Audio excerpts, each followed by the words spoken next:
देखिएगा हम लोग स्टार्ट कर रहे हैं एक्सरसाइज नंबर 13.4 जो कि प्रोबेबिलिटी की फोर्थ एक्सरसाइज है। ये जो एक्सरसाइज है वो प्रोबेबिलिटी डिस्ट्रीब्यूशन से रिलेटेड है। एक्सरसाइज थोड़ी सी आपको इजी लग सकती है अगर आप इसे अच्छे से समझ लेते हैं तो।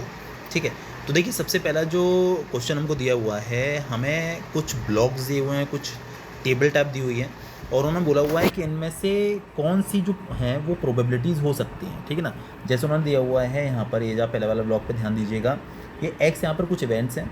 ठीक है ना, 0, 1 और 2 आने की जो चांसेस हैं और इनकी जो प्रोबेबिलिटीज़ हैं रेस्पेक्टिवली 0.4, 0.4, 0.2 हैं। उन्होंने बोला कि पता करिए क्या प्रोबेबिलिटीज़ पॉसिबल हैं, क्या प्रोबेबिलिटीज़ हो सकती हैं। तो देखिए आप क्या करेंगे, बड़ा सिंपल सा है। आप इन तीनों प्रोबेबिलिटीज़ को, मतलब जितनी भी प्रोबेबिलिटीज़ आपको दी हों, आप सबको ऐड करके देखिए। अगर सारी प्रोबेबिलिटीज़ का सम 1 के इक्वल आ जाता है तो आप ये कह सकते हैं कि हाँ ये चीज़ पॉसिबल है, ये इवेंट हो सकता है। ठीक है ना, तो यहाँ पर देखिएगा इन सब का सम कितना निकल कर आ रहा है, 0.4, 0.4, 0.8 प्लस 0.2, 1 आ रहा है। तो हाँ ये कंडीशंस पॉसिबल हैं। ठीक है, इसके बाद देखिएगा जो नेक्स्ट जो ब्लॉक है, नेक्स्ट जो टेबल है, यहाँ पर देखिएगा जो सारी प्रोबेबिलिटीज़ हैं इनमें से देखिए एक ही प्रोबेबिलिटी आपको नेगेटिव दी हुई है, तो ये तो पॉसिबल ही नहीं है। प्रोबेबिलिटीज़ कभी भी 0 से नीचे नहीं जा सकती, 1 से ऊपर नहीं हो सकती। ठीक है ना, जो किसी भी इवेंट की प्रोबेबिलिटी हमेशा 0 से लेकर 1 तक ही हो सकती है ना। 0 से कम नहीं, मतलब नेगेटिव नहीं, और 1 से ज़्यादा नहीं हो सकती। तो मतलब ये चीज़ पॉसिबल नहीं है। इसके बाद देखिएगा नेक्स्ट, यहाँ सेम कंडीशन कुछ नहीं, यहाँ पे देखिएगा इवेंट हो सकता है नेगेटिव, इवेंट की उतनी टेंशन वाली बात नहीं है। आप इनको ज़रा ऐड करके देख लीजिए क्या इन सब का सम 1 आ रहा है, तो यहाँ तो नहीं आ रहा, तो ये कंडीशन भी पॉसिबल नहीं है। ठीक है ना, यहाँ पर आप ऐड करके देख लीजिए इन सारी प्रोबेबिलिटीज़ को, अगर 1 आ रहा है तो ये कंडीशन पॉसिबल है, अदरवाइज़ नहीं है। तो इसमें कोई सी दिक्कत वाली बात नहीं है, ईजिली आप कर लेंगे इसको। ठीक है, चलिए इसके बाद देखिएगा नेक्स्ट क्वेश्चन क्या स्टेट कर रहा है।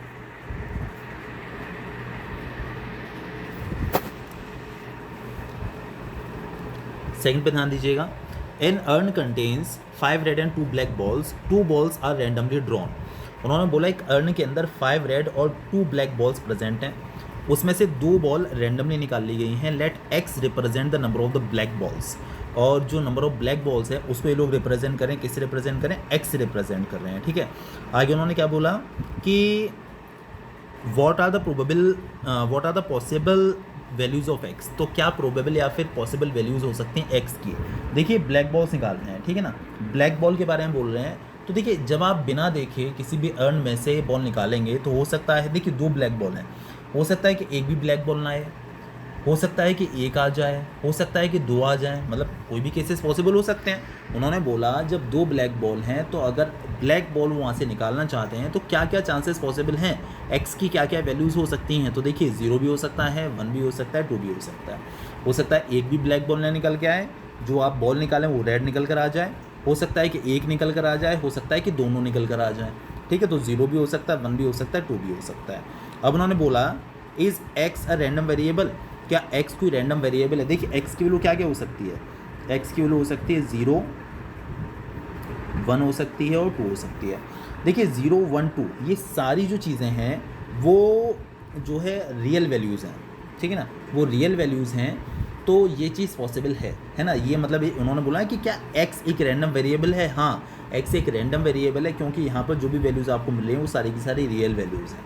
ठीक है, तो कोई भी दिक्कत वाली बात नहीं, क्लियर हो गया होगा।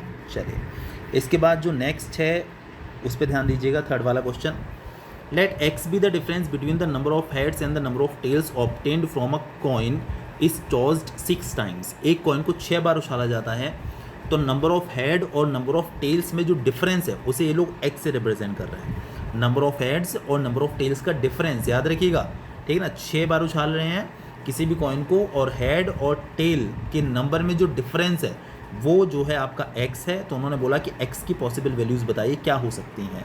ठीक है, चलिए देखिएगा ज़रा, इसका सॉल्यूशन मैंने किया हुआ है। देखिए 6 बार उछालना है तो क्या क्या पॉसिबल हो सकता है। देखिए हो सकता है कि 6 के 6 हेड आ जाएँ और कोई भी टेल निकल के ना आए, मतलब 6 हेड्स एंड 0 टेल, ये पॉसिबल है। हो सकता है कि 5 बार हेड आ जाए और 1 बार टेल आ जाए। हो सकता है कि 4 बार हेड आ जाए और 2 बार टेल आ जाए। हो सकता है 3 बार हेड आ जाए और 3 बार टेल आ जाए। 6 बार टोटल उछाला है ना। हो सकता है 2 हेड हो और 4 टेल्स हो जाएं। हो सकता है कि 1 हेड हो या और 5 टेल्स हों, और या हो सकता है कि एक भी हेड ना आए, 6 के 6 बार टेल निकल कर आ जाए। तो ये 6 केसेस टोटल 7 केसेस हो गए, 1 2 3 4 5 6 7, टोटल कुल मिला के आप देख सकते हैं 7 केसेस यहाँ पर हो सकते हैं, ठीक है। अब उन्होंने बोला आपको निकालना है क्या है, आपको निकालना है हेड और टेल में डिफरेंस। देखिए यहाँ पर हमने कितने हेड लिए हैं 6 और टेल के लिए 0, तो दोनों का डिफरेंस कितना आ जाएगा 6 - 0 मतलब कि 6, ठीक है। यहाँ पर 5 - 1 मतलब कि 4, यहाँ पर देखिएगा 4 - 2 यानी कि 2, और 3 - 3 0, 2 - 4। देखिए एक बात और, डिफरेंस का मतलब होता है larger number minus smaller number, तो यहाँ पर आप करिएगा 4 - 2, समझ पा रहे होंगे, तो ये 2 आ जाएगा। यहाँ पर भी 5 - 1 तो देखिए 4 आ जाएगा, और 6 - 0 तो देखिए 6 आ जाएगा। आप देख सकते हैं ये भी जो सारी वैल्यूज़ हैं है ना, वो भी सब रियल हैं, तो आप ये कह सकते हैं कि ये भी रैंडम वेरिएबल है। और x की वैल्यू देखिए आपको क्या क्या मिल रही है, 0 आ सकती है, और 2 आ सकती है, और 4 आ सकती है, और 6 आ सकती है। तो x की पॉसिबल वैल्यूज़ हैं 0 2 4 6। तो मेरे ख्याल से क्लियर हो गया होगा, इससे दिक्कत वाली बात इसमें क्वेश्चन में भी नहीं है, ठीक है। चलिए नेक्स्ट क्वेश्चन रीड करते हैं। 4th क्या सेट करें समझिएगा ज़रा। Find the probability distribution of, आपको प्रोबेबिलिटी डिस्ट्रीब्यूशन निकालना है। क्वेश्चन समझिएगा ज़रा, प्रोबेबिलिटी डिस्ट्रीब्यूशन निकालना है किस चीज़ का, देखिएगा ज़रा। पहला है number of heads in 2 tosses of a coin, किसी कॉइन को 2 बार उछालते हैं, ठीक है ना, तो नंबर ऑफ हेड्स से रिलेटेड आपको प्रोबेबिलिटी डिस्ट्रीब्यूशन निकालना है। नंबर ऑफ हेड याद रखिएगा, 2 बार उछाल रहे हैं, तो नंबर ऑफ हेड से रिलेटेड प्रोबेबिलिटी डिस्ट्रीब्यूशन क्या होगा। देखिए मैं आपको पहले इसका सॉल्यूशन दिखाता हूँ फर्स्ट पार्ट का, उसके बाद सेकंड और थर्ड के बारे में बात करेंगे, ठीक है। जी हाँ, देखिएगा number of heads in the 2 tosses of a coin, ठीक है। तो देखिए एक्स हम मान लेते हैं कि जो हमारा इवेंट है ना, जो हमारे चांसेस हैं क्या क्या हो सकते हैं, ठीक है ना, एक्स की वैल्यू क्या क्या हो सकती है, आप ये बात समझ जाएंगे अभी। आउटकम्स क्या क्या आ सकते हैं जब किसी कॉइन को 2 बार उछाला जाता है, या फिर 2 कॉइन्स को साथ साथ उछाला जाता है, दोनों का मतलब सेम ही है। यहाँ पर नंबर ऑफ आउटकम्स, यहाँ पर मैंने लिख दिया प्रोबेबिलिटी, मतलब कि प्रोबेबिलिटी डिस्ट्रीब्यूशन हम यहाँ पर निकालेंगे।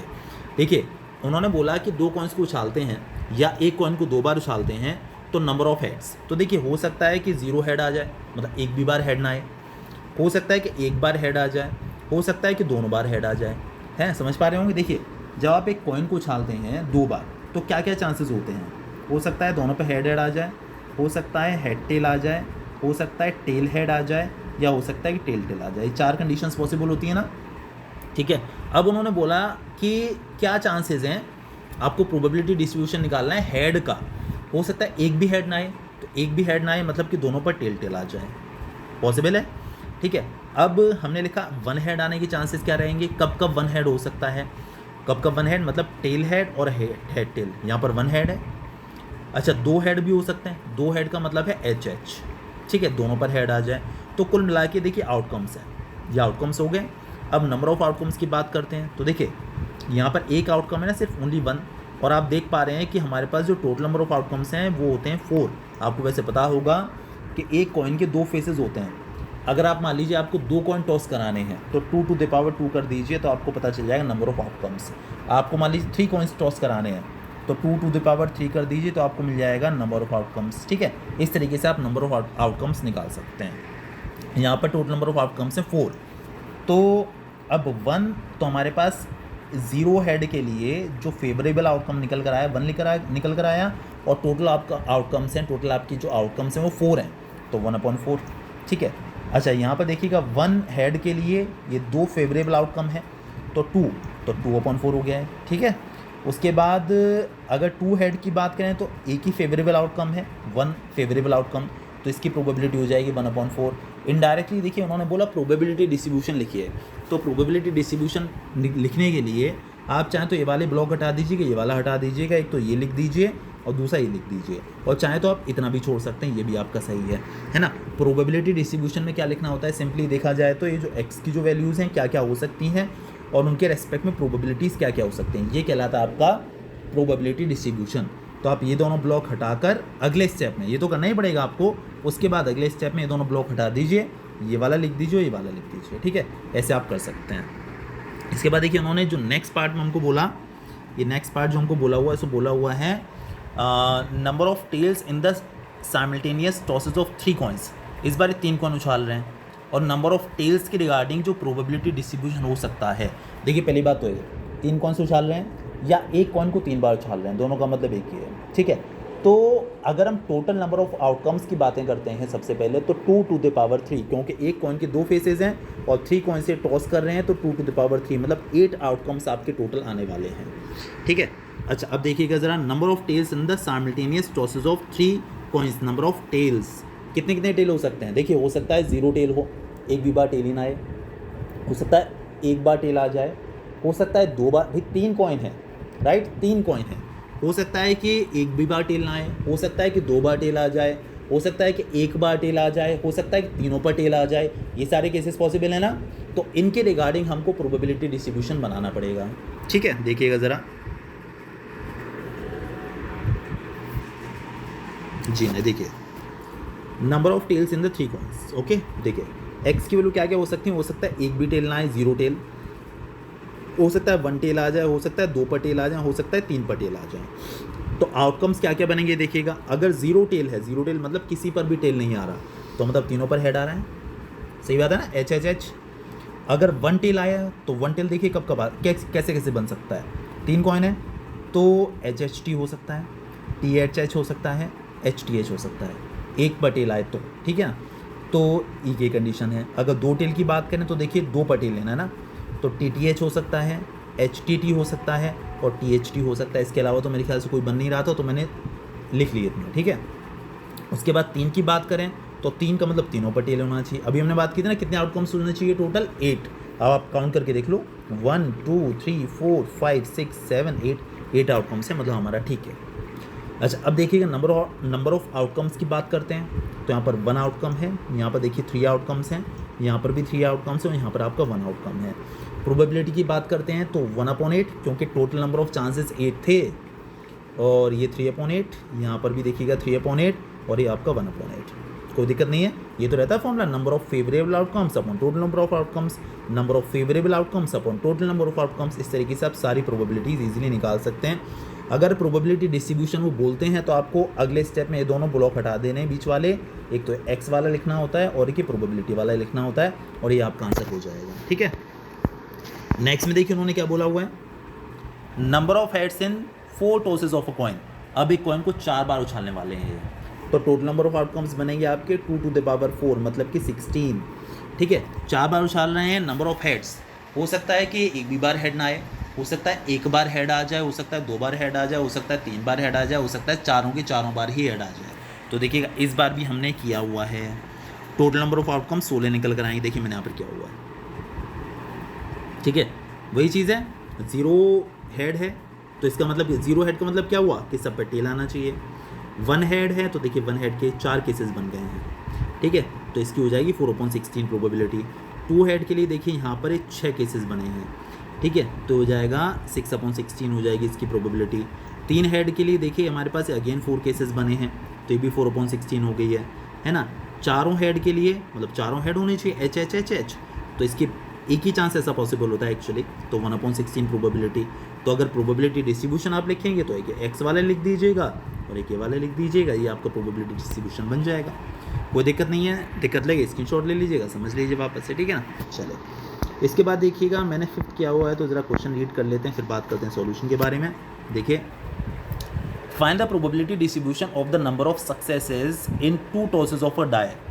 एक डाई को टॉस कर रहे हैं, 2 टॉसेस ऑफ अ डाई, एक डाई को 2 बार टॉस कर रहे हैं, तो नंबर ऑफ सक्सेसेस के लिए आपको प्रोबेबिलिटी निकालनी है, ठीक है। और सक्सेस का मतलब क्या है, नंबर ग्रेटर देन 4। उसके बाद सेकंड पार्ट में 6 appears on at least 1 die, number greater than 4, 4 से बड़ा नंबर अगर मिल जाता है तो सक्सेस है, ठीक है। अब उन्होंने ये नहीं बोला कि सक्सेस आनी ही आनी है, समझिएगा ज़रा, ये उन्होंने नहीं बोला हुआ है कि सक्सेस आनी ही आनी है, ठीक है। तो अब देखिए क्या केसेस पॉसिबल आपके हो सकते हैं।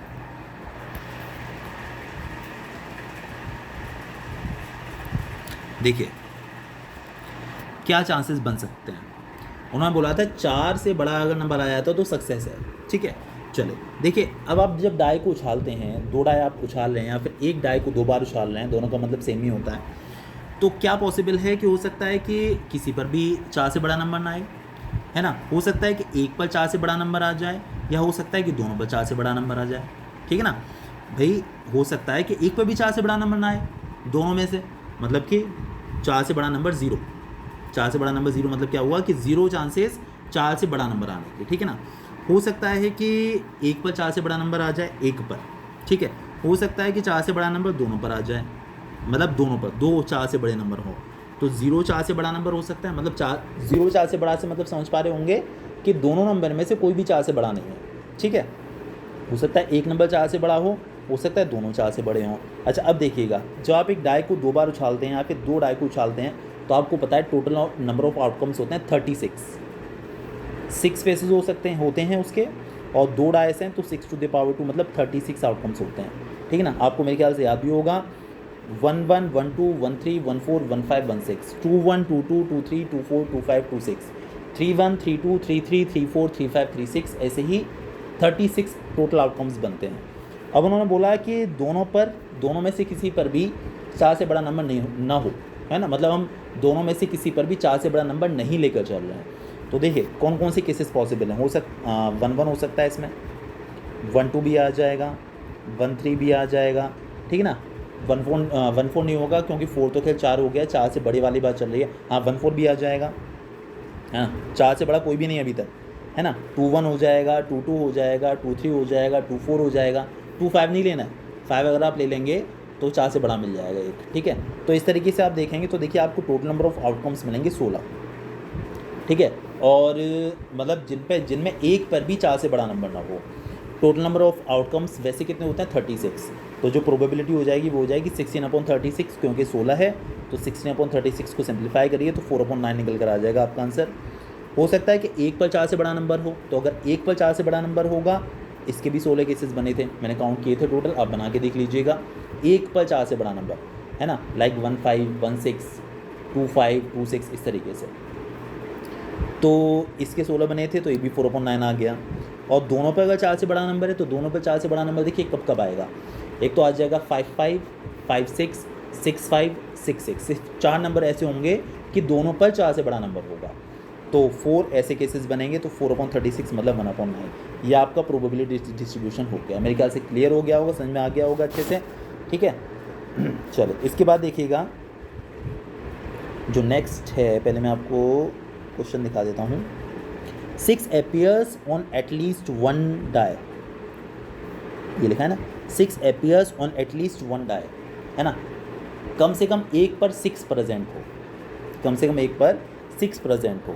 तो देखिए क्या चांसेस हैं, हो सकता है किसी पर भी ना हो, या हो सकता है एक पर हो जाए। उन्होंने बोला कम से कम, देखिए उन्होंने हमको एक बात बोली हुई है कि कम से कम एक पर 6 प्रेजेंट हो, तो आप ये 2 वाला तो इसमें शामिल हो ही गया, है ना, 2 वाला तो इसमें शामिल हो ही गया, मतलब एक से ज़्यादा अगर होगा तो वो भी इसमें आ जाएगा, है ना। कम से कम एक पर 6 प्रेजेंट हो, ये जो लिखा हुआ है इसका मतलब 2 वाला भी इसमें आ गया है, ये मत सोचिए 2 वाला हमने काउंट नहीं किया है। और कम से कम एक पर 6 प्रेजेंट हो, है ना, और एक होगा, हो सकता है किसी पर भी 6 प्रेजेंट ना हो, तो किसी पर 6 प्रेजेंट ना हो मतलब कि 0, मतलब दोनों में से किसी पर भी 6 प्रेजेंट ना हो मतलब कि 0 पे 6 प्रेजेंट हो, ठीक है ना। हो सकता है कम से कम एक पर, तो एक से ज़्यादा वाले भी इसमें शामिल हैं, ठीक है ना, एक से ज़्यादा वाले भी इसमें आ गए हैं, मैं सोचिएगा 2 वाले क्यों नहीं काउंट कर रहे हैं हम लोग, 2 वाले भी कर रहे हैं, ठीक है। तो देखिए 0 अगर 6 होगा तो इसे 25 आउटकम्स थे, है ना, जैसे 1 1 1 2 1 3 1 4 1 5 2 1 2 2 2 3 2 4 2 5, है ना, इस तरीके से टोटल 25 आउटकम्स थे, तो 25/36। और एटलीस्ट वंस उन्होंने बोला था 1 टाइम 6 होना चाहिए, तो 1 वाले और 2 वाले दोनों इसमें शामिल हैं, ठीक है ना। तो कब कब हो सकता है, देखिए 1 6 2 6 3 6 4 6 5 6 और 5 6 हो गया, 6 1 6 2 6 3 6 4 6 5 6 6, ये सारे हो जाएंगे, तो कुल मिला के 11 आउटकम्स निकल कर आए थे, तो 11/36 हो गया। तो क्लियर हो गया होगा, मेरे ख्याल समझ में आ गया होगी, अच्छी मतलब सारी बातें क्लियर हो गई होंगी। इसके बाद देखिए मैंने 6 वाला भी किया हुआ है।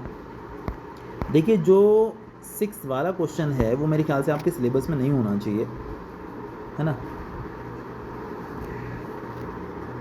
क्योंकि ऐसे में बर्नौली एक्सपेंशन इसमें यूज़ करना पड़ा है। अब था तो इस वजह से मैंने कर तो दिया है, अब क्या कर सकते हैं। वैसे अगली एक्सरसाइज का सवाल होना चाहिए था, मे बी है, पर अब कोई बात नहीं, समझ लीजिए, ठीक है। देखिए 6 क्वेश्चन में क्या करें, from a lot of 30 bulbs which include 6 डिफेक्टिव्स, a sample of 4 bulbs is drawn at random with replacement, उन्होंने क्या बोला, from a lot of 30 bulbs, एक लॉट है जिसमें 30 बल्ब्स हैं, उसमें 6 डिफेक्टिव हैं, उसमें से 4 बल्ब निकाले जाते हैं, 4 bulbs are drawn with replacement मतलब कि जो बल्ब निकाले हैं वापस उसमें डाल देना है आपको। Find the probability distribution of the number of defective bulbs, तो आपको डिफेक्टिव बल्ब्स के लिए प्रोबेबिलिटी डिस्ट्रीब्यूशन निकालना है। 4 बल्ब निकालने हैं, 6 डिफेक्टिव हैं, टोटल 30 बल्ब्स हैं। ठीक है, समझिएगा ज़रा अच्छे से। 6th देखिए, क्वेश्चन पे ध्यान दीजिएगा। नंबर ऑफ डिफेक्टिव बल्ब्स हमारे पास 6 हैं, टोटल नंबर ऑफ बल्ब्स हमारे पास 30 है। तो प्रोबेबिलिटी ऑफ डिफेक्टिव बल्ब्स क्या होगी, 6/30 मतलब कि 1/5। सही बात है ना, 1/5 is the probability of defective bulbs. ठीक है, तो probability of not defective bulbs क्या होगी, जब डिफेक्टिव बल्ब की प्रोबेबिलिटी 1/5 है तो नॉट डिफेक्टिव की हो जाएगी 1 - 1/5 मतलब कि 4/5 है ना। डिफेक्टिव बल्ब की जो प्रोबेबिलिटी है वो 1/5 है और नॉन डिफेक्टिव की 4/5 है। अच्छा, अब देखिएगा, 4 बल्ब निकालने हैं, डिफेक्टिव बल्ब्स के लिए आपको प्रोबेबिलिटी डिस्ट्रीब्यूशन निकालना है। तो देखिए, जब आप बल्ब को निकालेंगे, हो सकता है कि एक भी डिफेक्टिव निकल कर ना आए, हो सकता है कि एक डिफेक्टिव निकल कर आ जाए, हो सकता है 2 डिफेक्टिव आ जाए, हो सकता है 3 डिफेक्टिव आ जाए, हो सकता है चारों की चारों डिफेक्टिव आ जाए। ये तो केसेस पॉसिबल हैं, है ना। तो हम यही सारे केसेस बात करेंगे, इन सारे केसेस के बारे में। तो देखिए, सबसे पहले हम लेके चल रहे हैं कि P when x = 0, यानी कि नो डिफेक्टिव बल्ब, जब डिफेक्टिव बल्ब 0 है यानी कि कोई डिफेक्टिव नहीं निकल रहा है, सारे के सारे अच्छे निकल रहे हैं, चारों के चारों। चलिए अब देखिए, समझिएगा। देखिए, 4 निकालने हैं तो आपको लिखना है 4C। देखिए, यहाँ पर आप x = 0 लेकर चल रहे हैं। ये बर्नौलीज़ थ्योरम में क्या रहता है कि अगर आप चार आप निकाल रहे हैं और x = 0 है तो आपको लिखना है यहाँ पर 4C 0। ये वही है NCR, है ना। NCR का फॉर्मूला आपको याद ही होगा, factorial n/(n-r) into factorial r, वो फॉर्मूला रहता था इसका। तो यहाँ पर आ गया 4C 0। देखिए, हम यहाँ पर ले रहे हैं कि कोई भी डिफेक्टिव बल्ब नहीं है, मतलब सारे के सारे अच्छे हैं। तो ये डिफेक्टिव बल्ब की प्रोबेबिलिटी है ये, और ये डिफेक्टिव बल्ब ना होने की प्रोबेबिलिटी है। ठीक है, तो हम क्या ले रहे हैं कि सारे के सारे अच्छे हैं, डिफेक्टिव बल्ब कोई नहीं है, तो इसकी पावर आपको फिर 0 करनी है। देखिएगा, ये लिखा है ना 0, ये रहा, ठीक है ना, ये रहा 0। इसकी पावर 0 क्यों, क्योंकि डिफेक्टिव बल्ब है ही नहीं, चारों के चारों अच्छे हैं। तो 4/5 जो था इसकी पावर हो जाएगी, टोटल देखिए 4 था ना, तो 4 - दिस नंबर, 4 - दिस नंबर मतलब 4 - 0। ठीक है, क्योंकि सारे अच्छे थे इसीलिए। इसको सिंप्लीफाई किया, 4C 0 की वैल्यू 1 आ गई। किसी की पावर 0 हो वो भी 1 हो जाता है, ये 1 लिखा हुआ है। और ये तो खैर 4 ही हो गया, 4/5 की पावर 4 मतलब कि 256/625, तो सॉल्व करके निकल कर आ गया। हो सकता है कि एक डिफेक्टिव हो, तो इस बार आपको लेना है 4C1। ये डिफेक्टिव की प्रोबेबिलिटी 1/5 है, तो 1/5 की पावर 1, क्योंकि एक डिफेक्टिव है और बाकी 3 नॉन डिफेक्टिव हैं, तो 4/5 डिफेक्टिव ना होने की प्रोबेबिलिटी है ना। तो 4/5 की पावर, टोटल 4 थे तो 4 में से आपको 1 माइनस कर देना है, तो 4 - 1। इसे सॉल्व किया, ये निकल कर आ गया। ठीक है,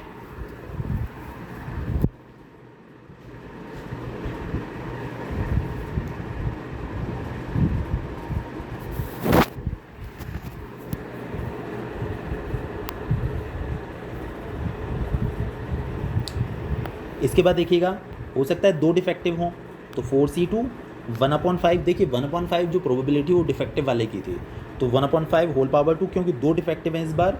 और 4/5 की पावर देखिए टोटल 4 हैं, 4 में से आपको ये 2 माइनस कर देना है, तो 4 - 2, तो ये मिल जाएगा आपको। पूरा सिंप्लीफाई आप करेंगे तो 96/625। हो सकता है 3 डिफेक्टिव हों, तो 4C3, ये बात याद रखिएगा, 1/5 टू द पावर 3 और 4/5 टू द पावर यहाँ पर 3 है ना, तो 4 - 3 यानी कि 16/625।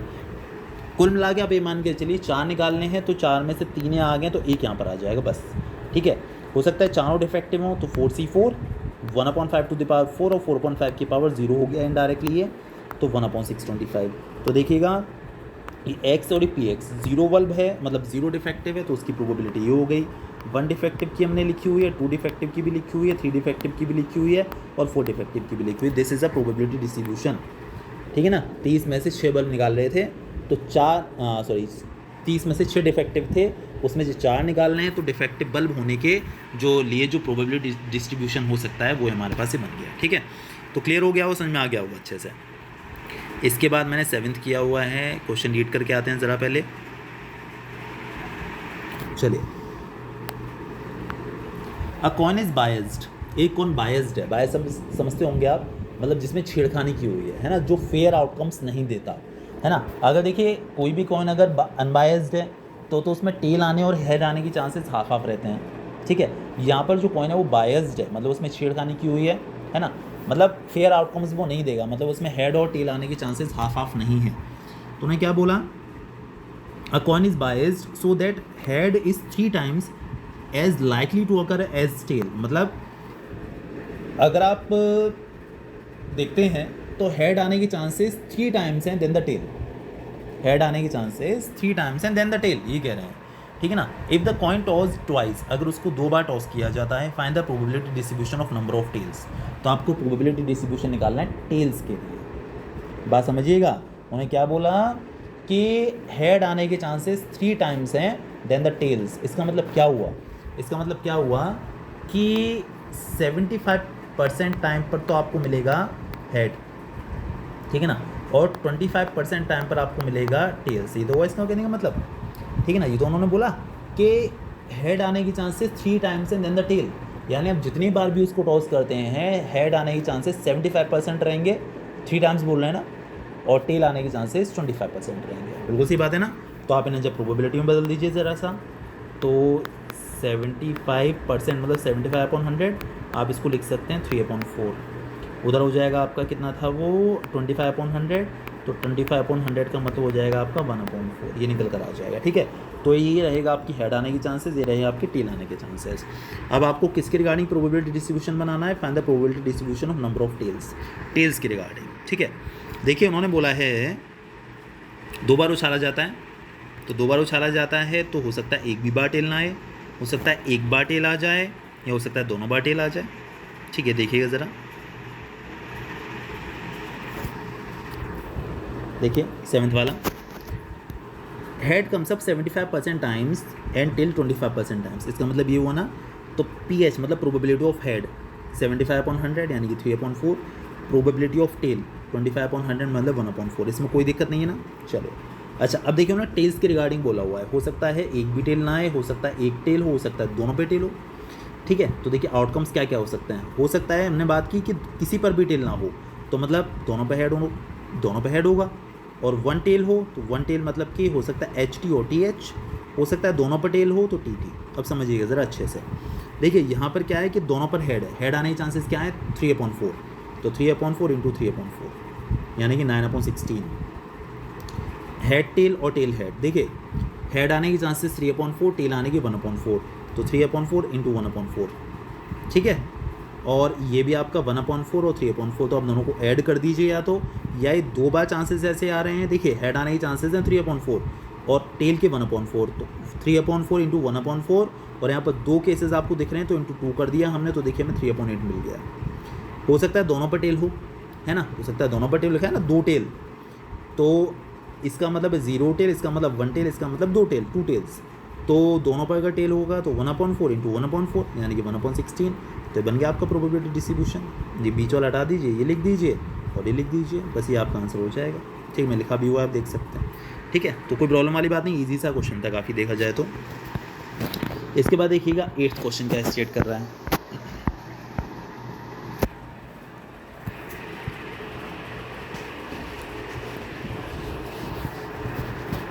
देखिए हमारे पास जो 8th वाला क्वेश्चन है वो क्या स्टेट कर रहा है,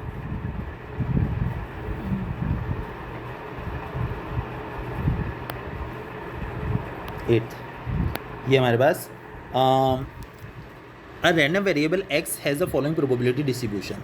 यहाँ पर x, ये x लिखा हुआ है, थोड़ा सा मिसप्रिंट टाइप है, तो x यहाँ पे लिखा हुआ है, जो है 0 है, 1 है, यहाँ पर 2 है, यहाँ पर 3 है, ये 4 है, 5 6 7, ठीक है ना।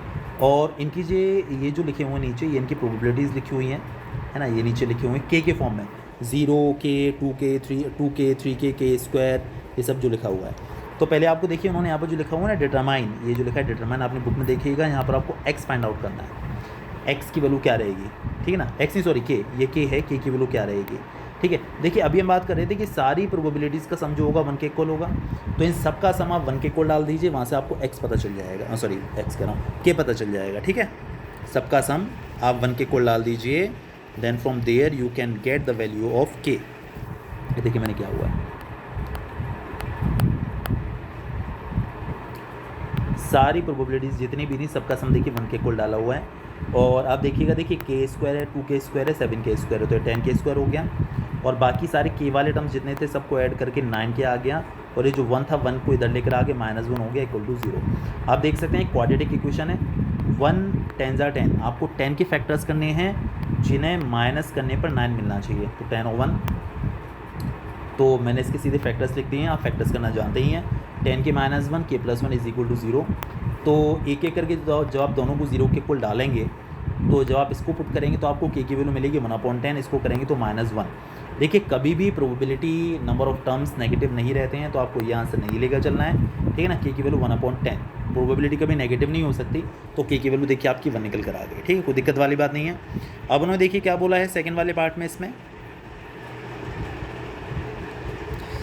ये क्यों हो जाता है, देखिए यहाँ बोला उन्होंने probability when x is lesser than 3, x की वैल्यू 3 से कम, तो x की वैल्यू 3 से कम, देखिए 0 1 और 2, 3 से कम ये हुआ ना, तो मतलब 0 + k + 2k, तो 0 + k + 2k, ठीक है। k की वैल्यू हमारे पास ये ओवरऑल हो गया 3k, और k की वैल्यू हमारे पास जो है 1/10 है, अभी हमने पीछे निकाली थी, तो k की वैल्यू डाल दीजिए तो आपको मिल जाएगा 3/10।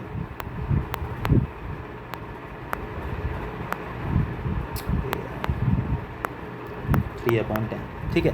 अब देखिएगा नेक्स्ट में उन्होंने क्या बोला हुआ है, probability when x is greater than 6, 6 से बड़ा, तो देखिए 6 से बड़ा सिर्फ 7 ही है, और उस केस में जो प्रोबेबिलिटी है कितनी है 7k² + k, तो 7k² + k, इसमें k की वैल्यू डाल दीजिए, हमने निकाली थी पीछे 1/10, तो आपको वैल्यू पता चल जाएगी इसकी भी। अब उन्होंने बोला कि probability when x is between 0 और 3, तो 0 और 3 के बीच में मतलब 1 और 2, ठीक है, तो 1 के लिए k है और 2 के लिए 2k है, तो k + 2k, ये भी आपका 3k हो गया। k की वैल्यू डाल दीजिए 1/10, तो इसका भी आपको आंसर मिल जाएगा। हालांकि मैंने किया हुआ है, ऐसी बात नहीं किया हुआ, बस मैंने यहाँ समझा दिया। देखिए सब लिखा हुआ है यहाँ पर, probability when x is lesser than 3, तो 3 से छोटे वाले लिए हुए हैं।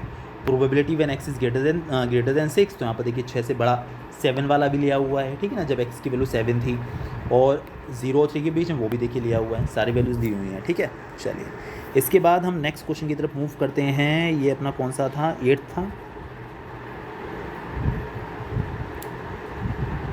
8 था, ठीक है। तो हमने 8 क्वेश्चंस कर लिए हैं, अब हम करते हैं 9th।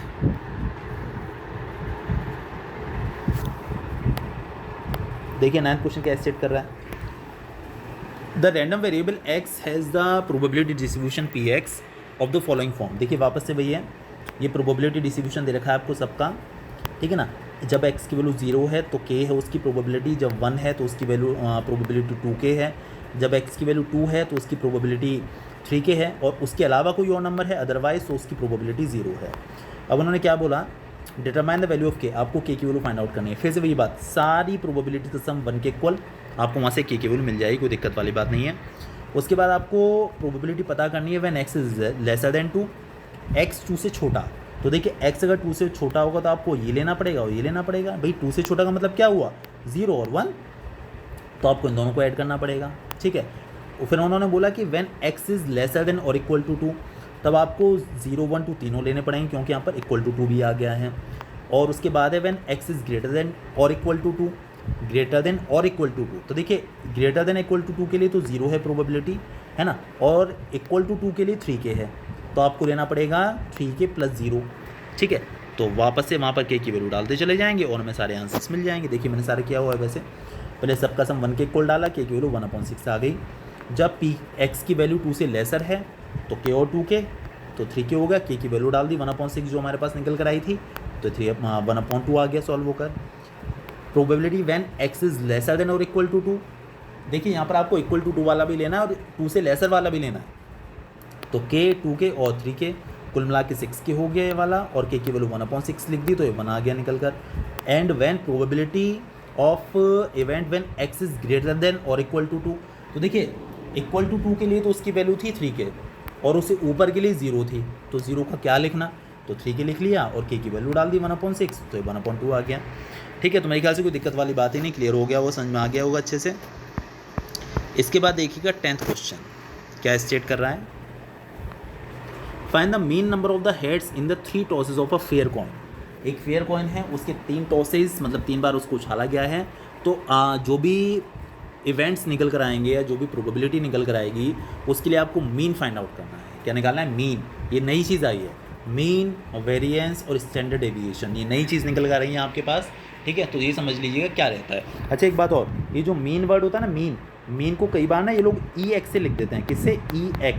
ई एक्स का मतलब है एक्सपेक्टेड वैल्यू, ठीक है। जैसे मैं आपको एक एग्जांपल लेके बताऊं कि जैसे कई बार क्या होता है कि हम बोल देते हैं भाई तुम्हारी बाइक का माइलेज कितना है, आप तुम्हारी बाइक का एवरेज कितना है, तो आप बता देते हो कि हाईवे पर भी 50-60 के आसपास दे देती है। इसका मतलब क्या है कि एक्सपेक्टेड वैल्यू है, ठीक है ना, ये एक्सपेक्टेड वैल्यू है और इसके आसपास वैल्यू वेरी कर सकती है, कभी कम भी हो जाता है, कभी ज़्यादा भी हो जाता है, मतलब 50-55 के आसपास दे देती है अगर आप ऐसा बोलते हैं। So this is expected value. तो जो मीन होगा वो एक्सपेक्टेड वैल्यू ही है, उसे ई एक्स से भी लिख देते हैं, बात याद रखिएगा, ठीक है।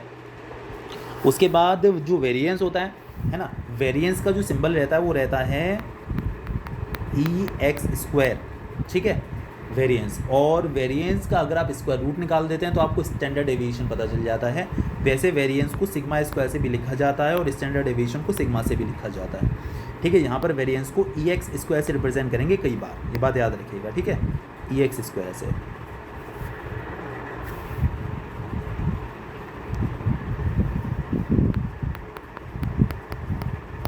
ठीक है, याद रखिएगा ये चीज़। चलिए इसके बाद, हाँ जी, तो हमारे पास जो क्वेश्चन था, find the mean number of the heads in the three tosses of a fair coin. तो देखिए एक कॉइन को 3 बार उछालना है, आपको मीन फाइंड आउट करना है, ठीक है। तो देखिए मैंने किया हुआ है यहाँ पर, समझिएगा ज़रा अच्छे से। एक्स की वैल्यू देखिए, अगर 3 बार उछाल रहे हैं तो उन्होंने बोला है किसका, हेड के बारे में बोला है ना, हाँ हेड के बारे में बोला है। देखिए हो सकता है कि किसी पर भी हेड ना आए, मतलब 0 हेड, हो सकता है 1 बार हेड आ जाए, हो सकता है 2 बार हेड आ जाए, हो सकता है 3 बार हेड आ जाए, कुछ भी केस पॉसिबल है। तो अगर 0 हेड है तो इसका मतलब तीनों पर टेल होगा, ठीक है। 1 हेड है तो क्या क्या चांसेस हो सकते हैं? THT हो सकता है, TTH हो सकता है, HTT हो सकता है, कोई और हो तो आप देख लीजिए, वैसे मेरे ख्याल से तो नहीं है। 2 हेड्स की बात करें तो HHT हो सकता है, HTH हो सकता है और THS हो सकता है, ठीक है। 2 हेड, दो पर हेड हो। और तीनों हेड की बात करें मतलब तीनों पर हेड, यानी कि HHH। यहाँ पर एक आउटकम है, देखिए यहाँ पर मैं लिखता हूँ आउटकम्स, यहाँ लिखता हूँ नंबर ऑफ आउटकम्स, ठीक है। तो यहाँ पर 1 है ना, तो नंबर ऑफ आउटकम 1 हो गया। अभी हम बात कर रहे थे टोटल आउटकम्स कितने रहते हैं 3 कॉइन्स वाले केस में, या फिर एक कॉइन को 3 बार उछाल दें तो टोटल आउटकम्स रहते हैं 8, तो 1/8 यहाँ पर आ जाएगा। देखिए 3/8, ये 3 है तो ये भी 3/8, ये 1 है तो ये 1/8, ठीक है।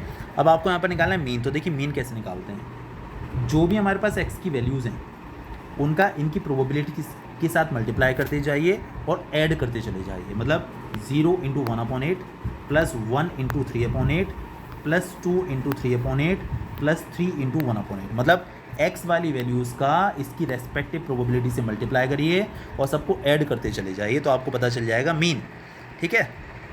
देखिए यहाँ पे किया हुआ है, required mean is equal to, सारे जितने भी थे सबके साथ यही किया हुआ है, सबको ऐड करते चले गए हैं। तो आप देखेंगे आपका आंसर निकल कर आया 12/8 यानी कि 1.5। तो क्लियर हो गया हो मेरे ख्याल से, मीन निकालने में कुछ ऐसा खास है नहीं, ठीक है। चलिए इसके बाद 11th क्वेश्चन की बारी है।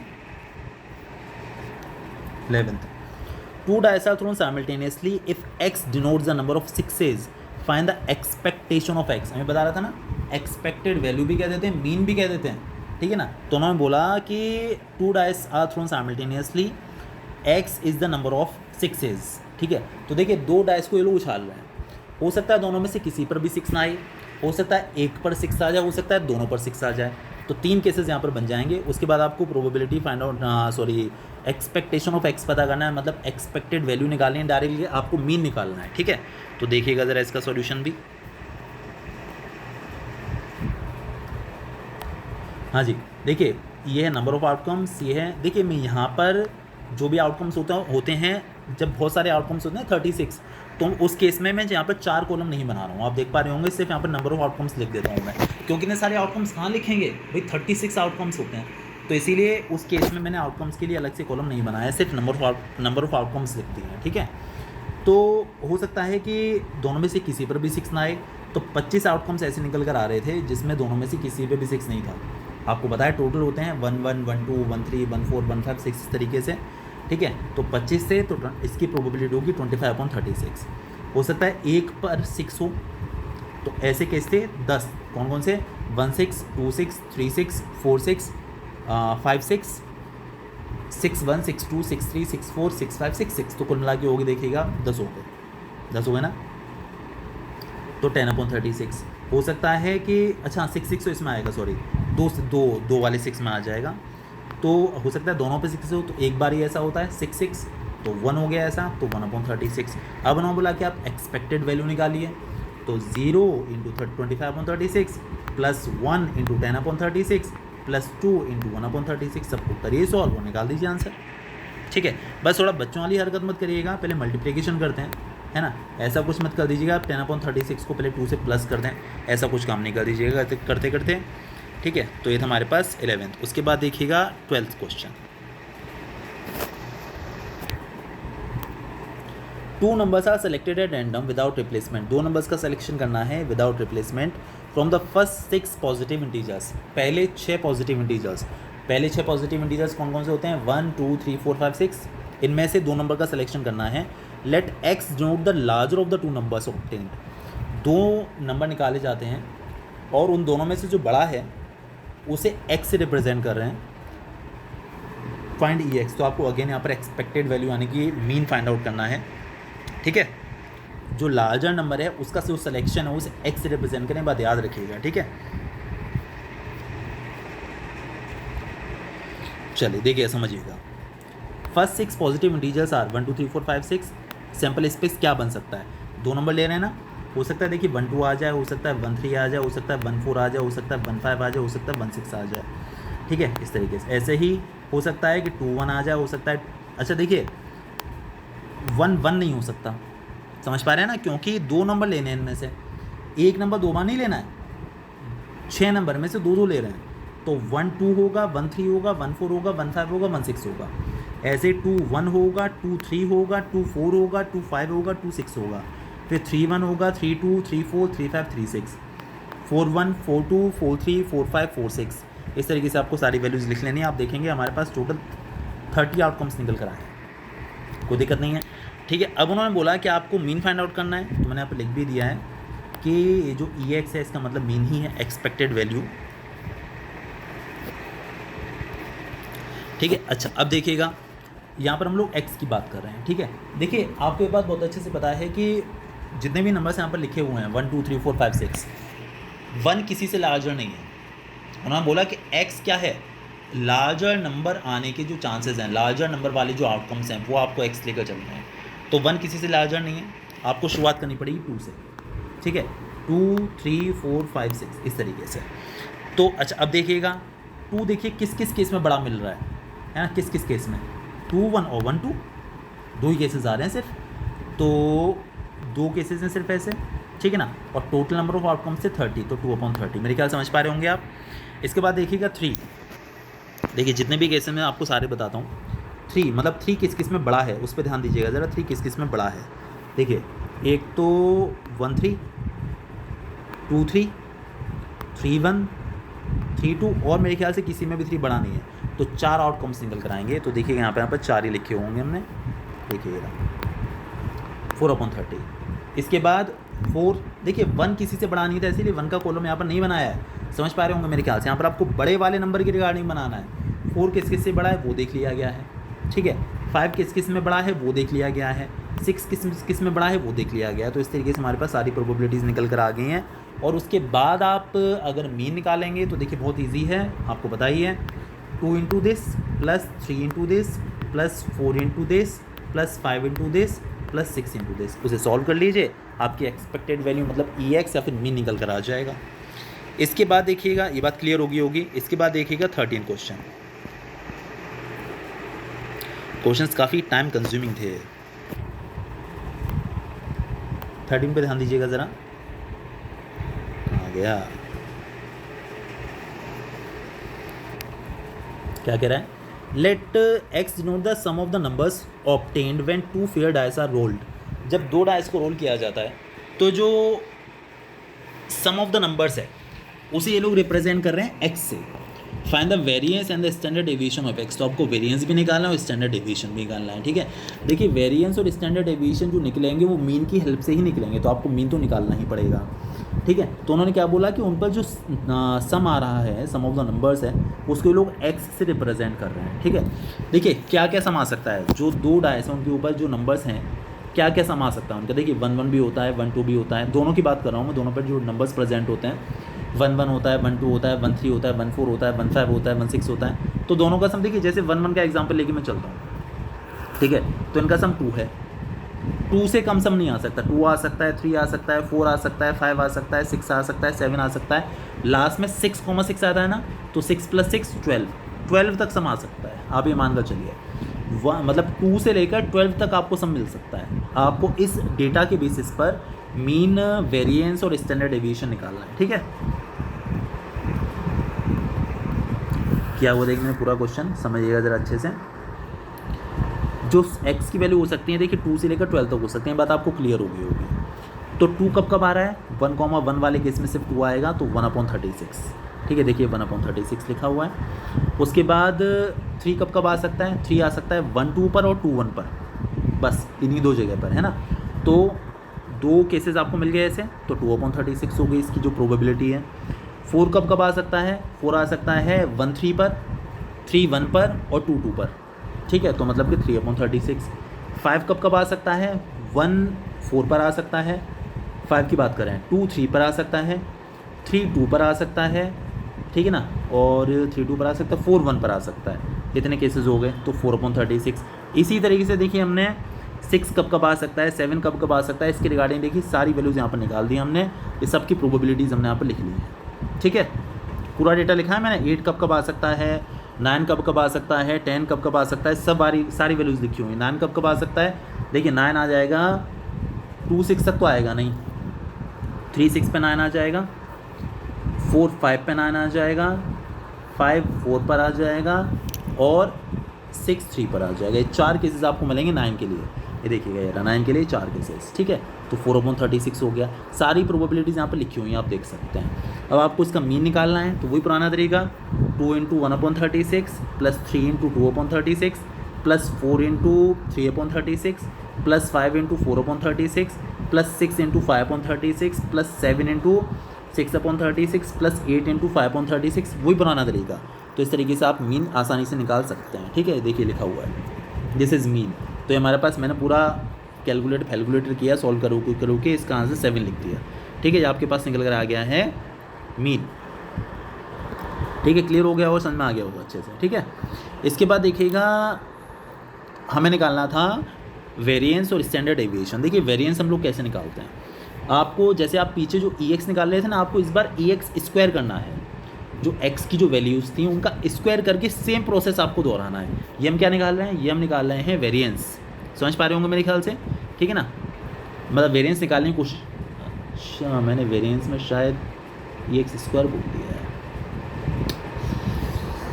हाँ शायद। देखिए बच्चों एक बात थोड़ी सी वो करिएगा अपना करेक्शन, मैंने आपको एक चीज़ बोली थी वेरिएंस के लिए, और मेरे ख्याल से मैंने जल्दी में, जैसा मुझे याद आ रहा है, मैंने थोड़ा उल्टा बोल दिया।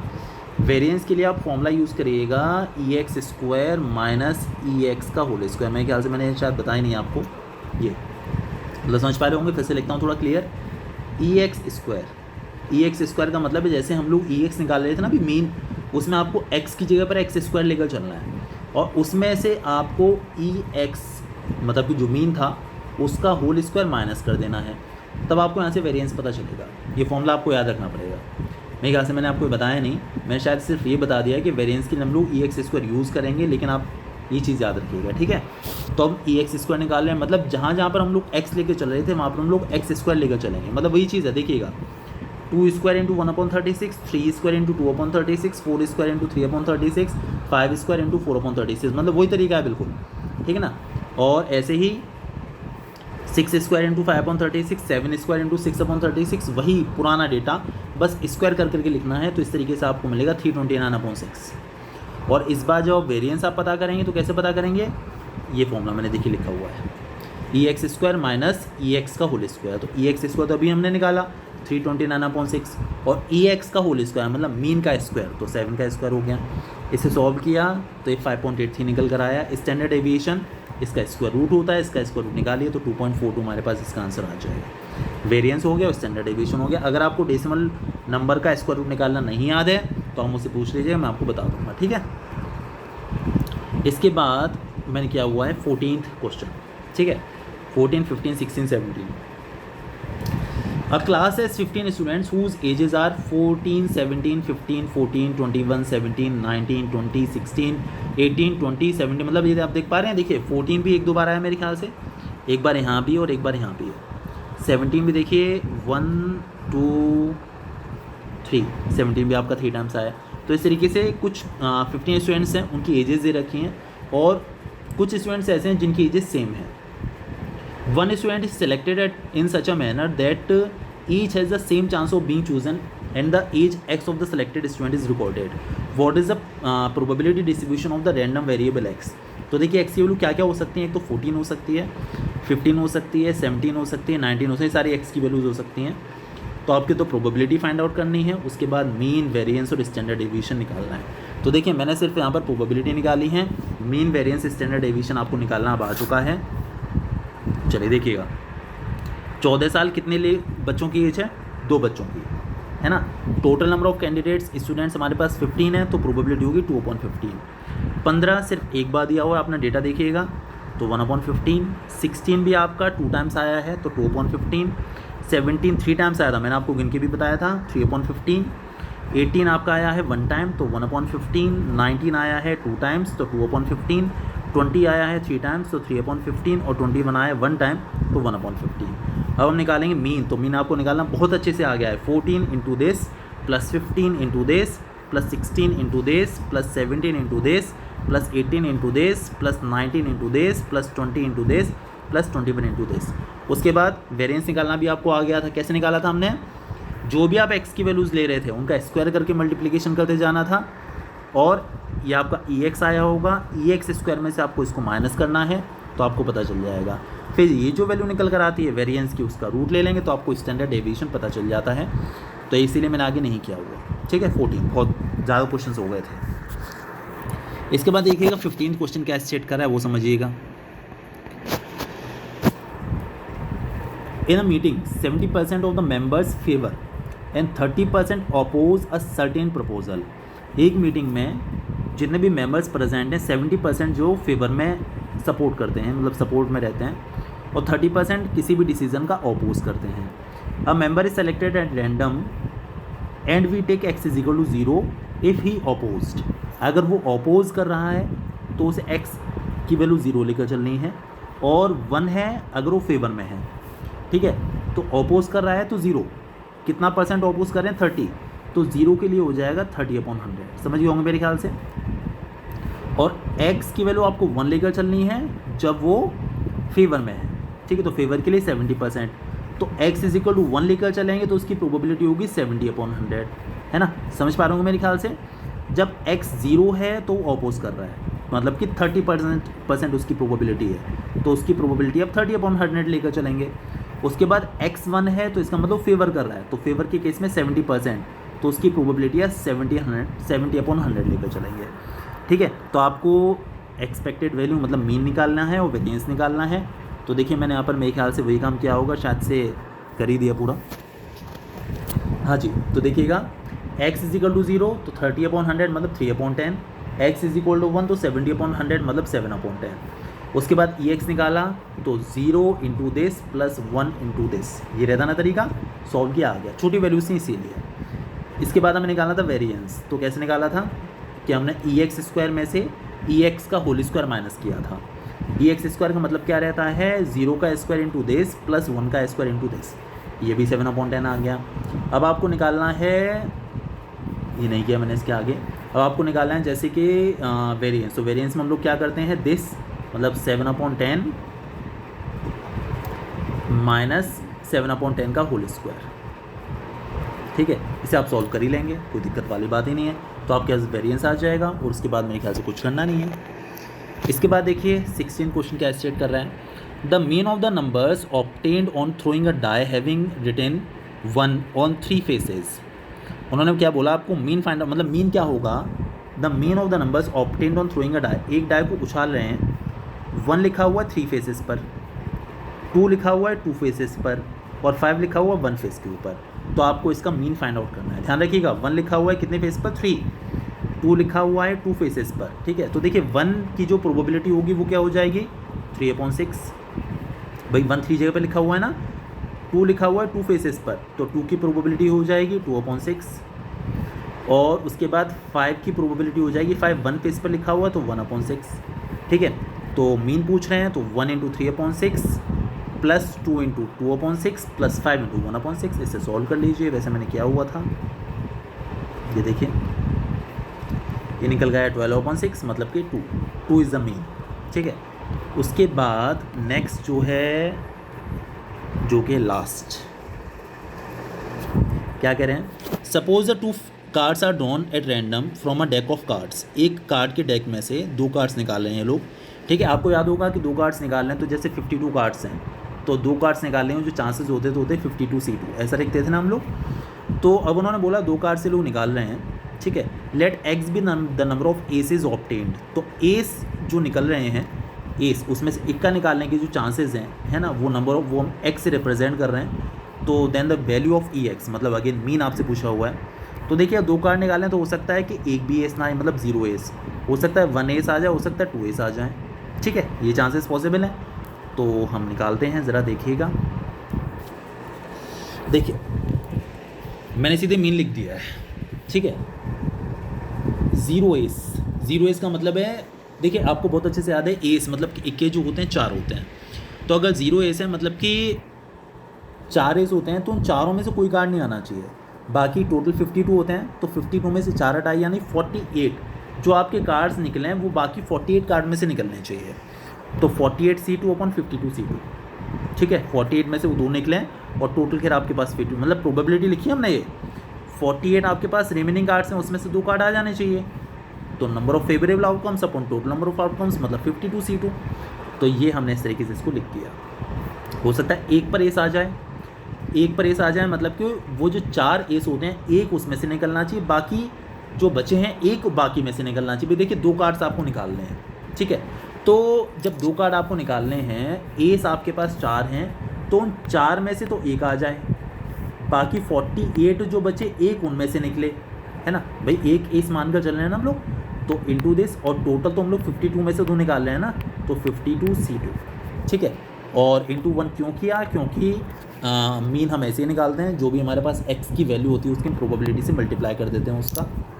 हो सकता है कि दोनों पर एस आ जाए, अगर दोनों पर एस होगा तो दोनों कार्ड उन 4 कार्ड में से ही निकलने चाहिए, चारों एस में से।